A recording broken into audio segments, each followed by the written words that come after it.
Tidak pernah tersirat saya ingin menggagalkan misi manapun. Kalau enggak, ya bukan Erick Thohir itu. Yang mengapresiasi tim, mendorong tim supaya sukses. Karena saya yakin kesuksesan saya pun karena tim saya, bukan karena saya pribadi. Oke teman-teman, kali ini saya akan kembali lagi yang membahas mengenai kabar terbaru dari Timnas Indonesia. Dan di sini pun saya akan fokusnya mengenai updatean berita Timnas kali ini. Oke, ada beberapa kabar yang mungkin ini perlu saya bahas dan juga perjelas ya, mengenai nasib atau kontrak Sinteyong. Mungkin di sini saya akan mengutarakan beberapa statement dan juga pendapat mengenai apakah Sinteyong ini layak diperpanjang, dan juga sebenarnya kita sebagai pecinta Timnas ini fokusnya seperti apa. Apakah kita hanya mendukung Timnas, ataukah kita juga mengkritisi kebijakan PSSI, atau kita hanya ingin melihat Indonesia menang saja tanpa harus melihat proses. Nah, ini memang ada beberapa klaster yang seharusnya ya kita ya, mungkin saya juga harus memberikan beberapa pemahaman kepada teman-teman semua yang memang di sini cinta terhadap Timnas. Kalau ditanya apakah saya ingin Sinteyong diperpanjang, jawaban saya menghargai proses. Artinya apa yang sudah menjadi dasar yang sudah benar, kemudian proses yang sudah benar, jika memang Sinteyong itu melakukannya dan sudah terbukti melakukannya, maka saya pro dengan apa yang sudah dilakukan oleh Sinteyong. Nah, oke, di sini pun memang kalau dilihat ya dari statement Bapak Erick Thohir kemarin, dia juga mengatakan bahwa ya untuk kontrak Sinteyong ini sesuai dengan koridor yang berlaku, yakni klausul kontrak hingga Juni, dan Juni itu akan menjadi bisa dibilang itu akan pertanggungjawaban semua. Lolos 16 besar itu sudah untuk Piala Asia Senior. Kemudian untuk U23 ini juga masih menjadi perdebatan. Apakah Sinteyong ini akan mampu untuk bisa meloloskan Timnas Indonesia? Karena di sisi lain ini adalah bukan kalender FIFA. Dan yang menjadi pertanyaan besar juga adalah apakah para pemain-pemain yang berlaga di luar negeri itu juga bisa bergabung. Nah, ini semuanya mungkin ya juga banyak yang berpikir seperti itu, karena memang ini bukan kalender FIFA, tetapi Sinteyong akan ditargetkan untuk bisa membawa lolos 8 besar ya. Semoga saja itu bisa terrealisasi. Tak terlepas dari semua itu ya, menurut saya kalau kita menilai dari pertandingan beberapa di Piala Asia kemarin, itu menurut saya Timnas mulai berprogres dengan baik ya. Dan untuk saat ini yang menjadi fokus besar ya, sebenarnya kita selalu menuntut kepada Sinteyong mengenai prestasi. Kita selalu menuntut Sinteyong dengan beberapa proses yang sangat bagus. Itu tidak masalah sebenarnya. Tetapi sepak bola bukan hanya masalah 90 menit ketika kita bertanding, ataupun ketika 15 menit tambahan ketika bertanding. Bukan hanya masalah itu, tetapi menurut saya ya, PSSI saat ini ya itu sudah mengupayakan semuanya. Saya sangat respect dengan Bapak Erick Thohir ya, ketika dirinya memberikan statement bahwa ya dia sesuai koridor apa yang menjadi kontrak. Dan ini tonton ya, hubungan kerjasama dengan Sinteyong dan kesepakatan, dia sangat setuju dan kekeh untuk sampai bulan Juni. Tetapi kalau kita lihat nyawa sepak bola nasional atau publik bola sepak bola nasional saat ini yang dilihat adalah bagaimana prestasi Timnas ketika lolos 16 besar ya. Ini poin pertama. Mengapa saya bilang seperti itu?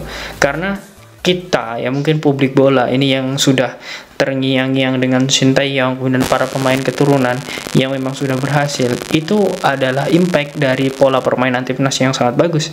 Tetapi ada beberapa aspek yang menurut saya ini melupakan atau menghilangkan ya bagaimana kinerja-kinerja yang belum terselesaikan atau belum bisa direalisasikan.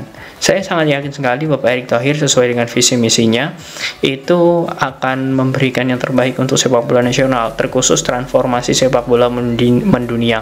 Itu adalah roadmapnya. Terus bagaimana untuk membasmi mafia bola. Nah, ini sudah dilakukan. Dan grassroots-nya menurut saya sudah 50% lah. Dan kalau dilihat ya bagaimana untuk membasmi mafia bola itu sudah bagus ya. Kemudian untuk proses percepatan pemain keturunan itu juga bagus. Itu poin plus ya, 2 poin plus yang saya dapatkan dari kepemimpinan Bapak Erick Thohir kali ini. Nah, tetapi juga ada beberapa menurut saya ini belum jalan dan itu mengakibatkan apa yang menjadi kegiatan-kegiatan atau program dari Bapak Erick Thohir ini sepertinya tidak terlalu mendapatkan kritikan dari publik sepak bola. Karena apa? Publik lebih fokus ke bagaimana Shin Tae-yong, pemain timnas Indonesia, Shin Tae-yong dan juga pemain timnas Indonesia. Hanya itu, dan kinerja PSSI semuanya itu kalau dilihat ya, memang ada beberapa yang sudah berjalan dan juga belum. Tetapi menurut saya juga ada beberapa yang belum ya. Seperti contohnya, ini masalah VAR ya. VAR ini juga belum berjalan, apalagi VAR juga ditunda. Alasannya tentu jelas, yakni bagaimana SDM perwasitan yang memang belum bisa terpenuhi ya, dan itu SDM lagi-lagi, artinya di bulan 2 ini belum bisa diterapkan untuk VAR. Kemudian masalah perwasitan ini juga menjadi PR ya. Kemudian ada lagi grassroots ya, grassroots bagaimana program-program perencanaan usia muda itu juga masih proses ya.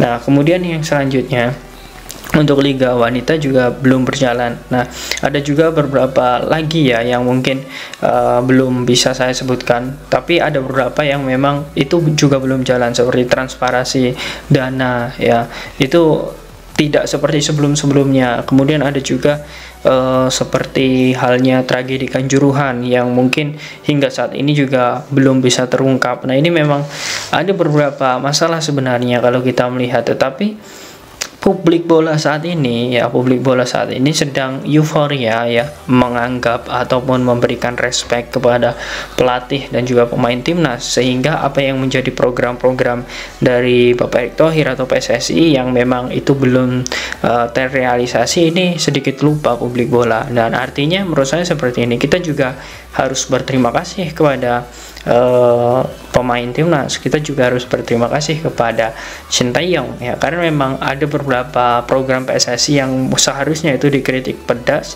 itu semuanya lupa dengan bagaimana euforia saat ini.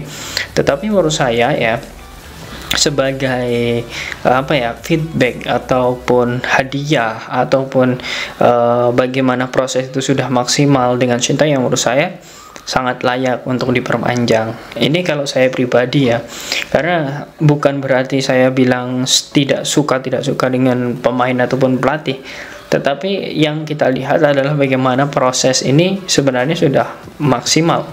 Kita hanya tinggal menunggu hasil saja, karena hasil itu pasti setiap siapa yang usaha, dalam hal ini adalah bagaimana proses itu dilakukan dengan konsisten, saya sangat yakin sekali. Nah, apakah PSSI di tahun pertama ini gagal? Jawaban saya juga tidak.